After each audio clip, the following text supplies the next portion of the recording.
आपका हमारे YouTube channel RM global पे। लास्ट एपिसोड में डॉक्टर असरानी सर से हमने जाना कि कोरोना के दौरान दांतों की सुरक्षा कैसे रखती है। आइए देखते हैं इस श्रृंखला का दूसरा पार्ट। सर, बॉलीवुड की जितनी भी famous celebrity like Aishwarya, Deepika या तो फिर रणबीर और सलमान खान, इनकी स्माइल बड़ी अट्रैक्टिव होती है। तो इनके सक्सेस के पीछे क्या कोई डेंटिस्ट का रोल है? प्लीज इसके ऊपर थोड़ा बताइए। देखिए, ये सेलिब्रिटीज को दांतों को भी सुंदर और आकर्षक रखना है। सुंदर और आकर्षक दांतों से एक अच्छी स्माइल होती है, फेस वैल्यू बढ़ती है और चेहरा सुंदर और आकर्षक होता है। इन लोगों को भी स्माइल करेक्शन के लिए अगर छोटा मोटा डिफेक्ट है तो डेंटिस्ट के पास विजिट करना पड़ता है। हम लोग भी ऐसी अच्छी स्माइल अचीव कर सकते हैं। अगर हमारे दांतों में गैप है, दांत टेढ़े मेढ़े हैं, दांत टूटा हुआ है, इस ऐसे ही और प्रॉब्लम के लिए अगर हम डेंटिस्ट के पास जाएंगे और इनको ठीक करवा लेंगे तो हमारी स्माइल भी अच्छी हो जाएगी और दांतों से चेहरे की सुंदरता और आकर्षण बढ़ता है। चेहरे में आंखें और दांत से चेहरे की सुंदरता डेफिनेटली बढ़ती है। आंखों को तो हम बदल नहीं सकते हैं, बट अच्छी स्माइल हम दांतों को ट्रीटमेंट के द्वारा अच्छी स्माइल दे सकते हैं जिससे चेहरा आकर्षक बन सकता है। ऐसा मेरा मानना है और जिसके लिए आप जैसे सक्सेसफुल डेंटिस्ट की बहुत ज़्यादा जरूरत है। यह आप सब लोगों का प्यार है हमारे प्रति, हमारी सर्विसेज के लिए। मैं डेफिनेटली इसको ऐसा चाहूँगा कि ये सब जो हमारा पेशेंट्स हैं उन सब का सपोर्ट और प्यार ही हमको एक सब कुछ सक्सेस दे पाता है। सर, आजकल लोगों में बीपी, डायबिटीज, हार्ट डिसीज ये काफी मात्रा में पाया जाता है। तो ऐसे पेशेंट्स ने अपनी डेंटल केयर किस प्रकार से करनी चाहिए? देखिए, एज पर स्टडीज 90% ये सिस्टमिक डिजीजेस जो हैं, diabetes, blood pressure, heart diseases, इनका कनेक्शन ओरल हाइजीन से है ही। जिनका भी पुअर ओरल हाइजीन है, दांतों का और मुंह का जिन्होंने एक अच्छे से ख्याल नहीं रखा है साफ सफाई के मामले में, वो सब लोग इन सब डिजीजेस के लिए ज्यादा एक्सपोज होते हैं। इन सभी लोगों ने दांतों के घर में साफ सफाई के अलावा डेंटल विजिट इनके लिए बहुत जरूरी है। डेंटिस्ट से जाके अपने दांत चेक करवाएं। दांतों में जो भी एक डैमेजेस होंगे, डेंटिस्ट उनको सलाह देगा और उनको करेक्शन करवा लें, जिससे ये सब लोग बैक्टीरियाज, वायरसेस और ये सब डिजीजेस के लिए जो ये एक्सपोज हो रहे हैं और वो हमारे शरीर में फैल रहा है, वो कम से कम हो जाएगा। उनकी इम्यूनिटी भी अच्छी हो जाएगी। इम्यूनिटी अच्छी होने से हम काफ़ी डिजीजेस को अच्छे से फाइट कर सकते हैं या उसके कॉम्प्लिकेशंस नहीं बढ़ते। सर, आजकल सोसाइटीज में ओरल कैंसर, जिसको हम लोग माउथ कैंसर भी बोलते हैं, ये काफी मात्रा में बढ़ रहा है। सो ऐसे कैंसर को कंट्रोल किस प्रकार से करें? जी हाँ, पहले तो ओरल कैंसर होने के कारण हैं जो लोग पान, टोबैको रिलेटेड प्रोडक्ट्स, स्मोकिंग ज़्यादा करते हैं, उन लोगों को कैंसर होने की संभावना, ओरल कैंसर होने की संभावना ज़्यादा रहती है। मीडिया, न्यूज़पेपर्स, गवर्नमेंट, NGOs इन सब की रोकथाम के लिए, बैड हैबिट्स कम करने के लिए काफ़ी अच्छा काम करते हैं। हम सब लोगों ने यंग जनरेशन को इन सब चीज़ों की आदत, एडिक्शन नहीं आना चाहिए। उसके लिए हमने काउंसलिंग, मोटिवेशन करना चाहिए, जिससे यंग जनरेशन इन सब चीज़ों की आदत ना लगाए और कैंसर जैसी चीज़ों से बचा जाए। Being a dentist, as per doctor, हम लोगों के पास भी जब ऐसे पेशेंट आते हैं तो मैं काफ़ी देर तक, जबकि वही पेशेंट अपने दांत में कीड़ा लगा है या दांत सफाई करवाने आ रहा है, बट उसको अगर पान, टोबैको, स्मोकिंग जैसी हैबिट है, तो मैं खुद एक्स्ट्रा समय देके उस पेशेंट को मोटिवेट करता हूँ कि अभी भी अगर इसको बंद नहीं करोगे तो ये आगे चल के एक जानलेवा बीमारी बन जाएगी। उसको समझाया जाता है, मोटिवेट किया जाता है, उसको बोला जाता है कि धीरे धीरे इस आदत को बंद करो। आज आप अगर 10 बार खा रहे हैं पान टोबैको खा, तो कल 9 खाइए, फिर 8 खाइए, ऐसा धीरे धीरे 1 पे आइए, अपना विल पावर बढ़ाइए।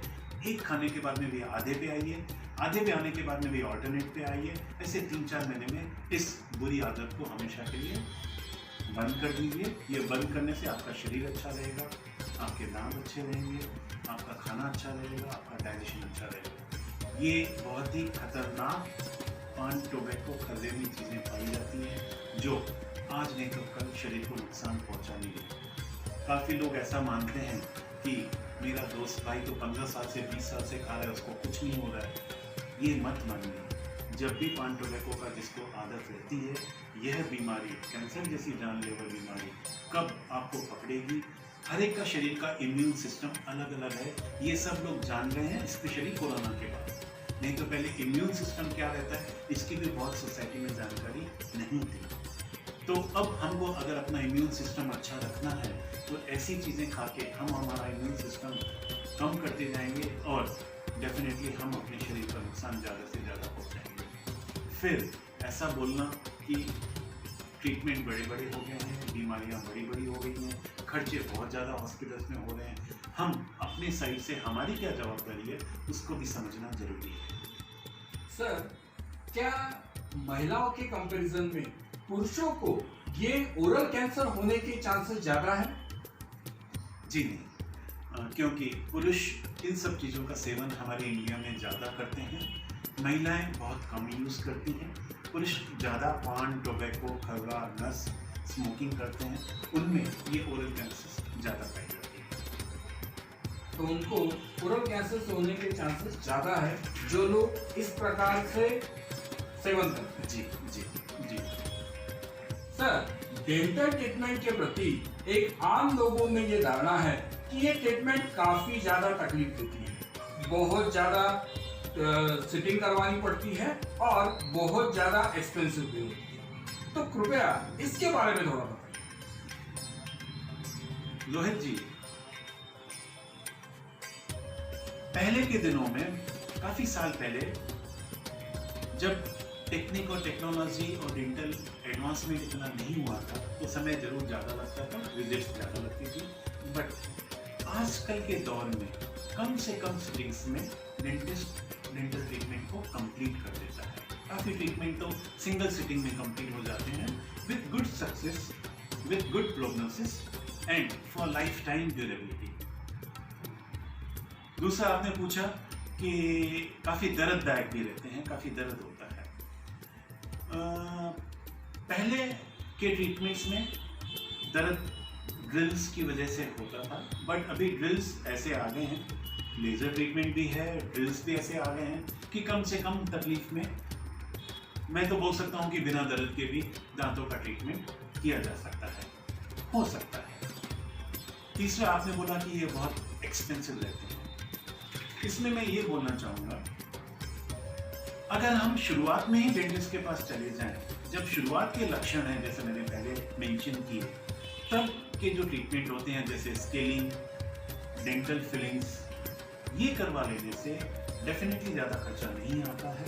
बट क्योंकि हम लोग इग्नोर करते हैं उस समय, क्योंकि हमें दर्द नहीं है, कल जाएंगे, परसों जाएंगे, बाद में दिखाएंगे, समय का एक्सक्यूज देते हुए, हेल्थ को इम्पोर्टेंस ना देते हुए, तो जब वो खराबी बढ़ जाती है, बीमारी बढ़ जाती है, तो उसका ट्रीटमेंट बड़ा होता है, लंबा होता है, तो डेफिनेटली खर्चा भी ज़्यादा होता है।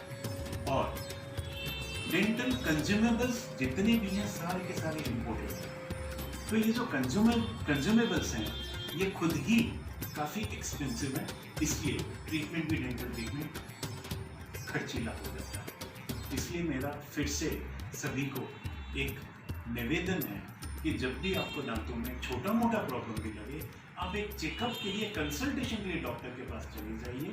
ट्रीटमेंट करवाना नहीं करवाना आपकी चॉइस है, उससे एक बार सलाह ले लीजिए और वो सलाह के अकॉर्डिंग फिर आप डिसीजन ले सकते हैं।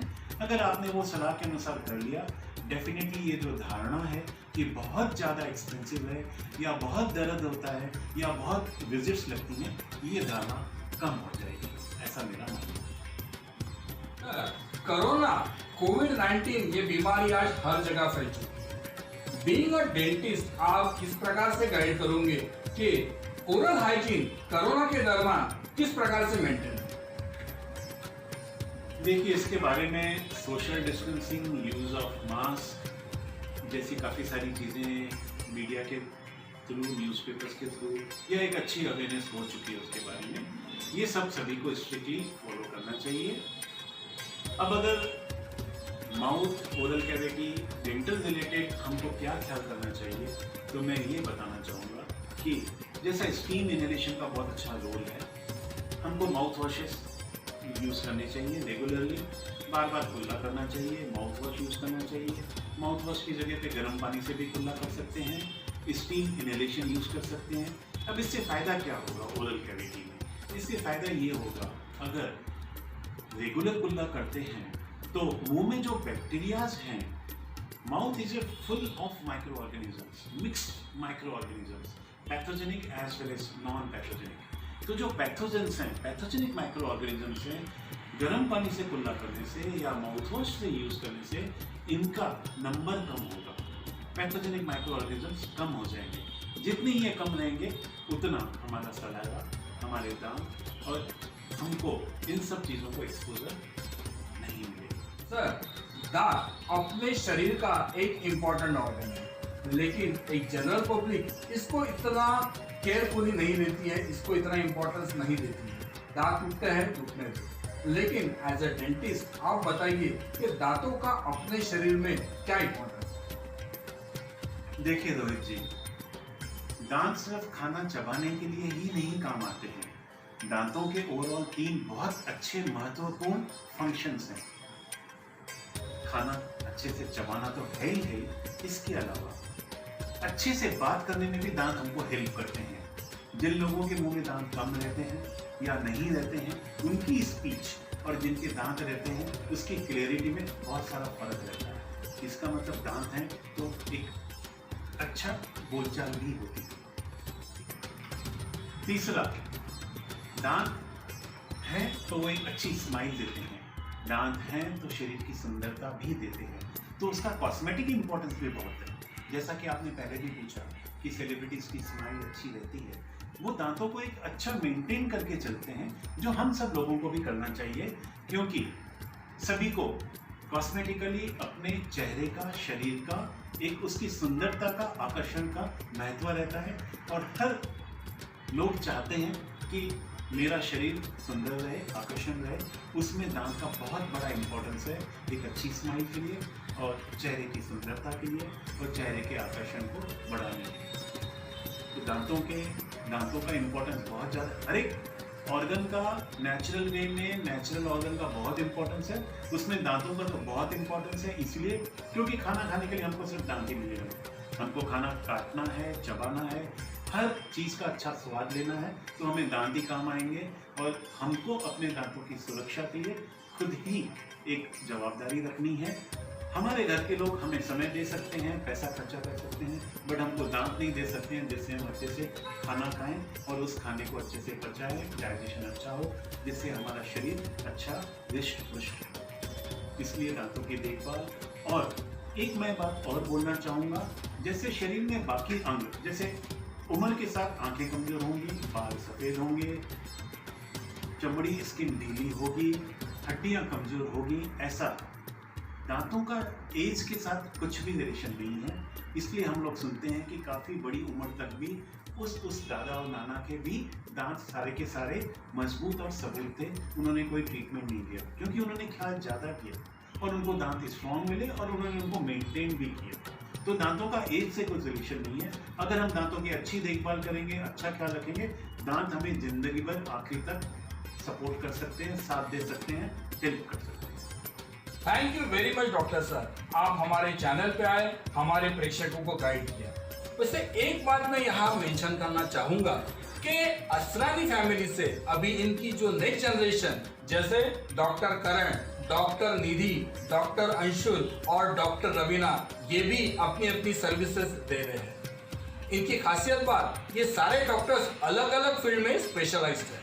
तो डॉक्टर सर को पकड़ के अभी 5 डेंटिस्ट इनके फैमिली में हो चुके हैं और शहर में अपनी अपनी सेवाएं दे रहे हैं। सर हमारे चैनल के तरफ से पूरे असरानी फैमिली के लिए बेस्ट विशेष और शुभकामनाएं। Thank you very much sir. धन्यवाद रोहित जी, आपका और आपके चैनल का। मुझे आपके चैनल के माध्यम से अपना नॉलेज शेयर करने का मौका मिला। मैं सभी प्रेक्षकों को, दर्शकों को अपने शरीर की सुरक्षा और दांतों की सुरक्षा रखने का एक निवेदन करूंगा। अपना अपना ख्याल सब लोग रखें कि हम अभी के दौर से जल्दी निकल पाए। And in last, I am thankful to my God, to my parents, and my dear patients that they have always blessed me and supported me. Thank you very much. Dentist doctor Asrani sir अपनी सेवाएं 2 clinic में देते हैं। इनका एक clinic Jaripatka में ginger mall के पास है और इतवारी में सिटी पोस्ट ऑफिस के पास है।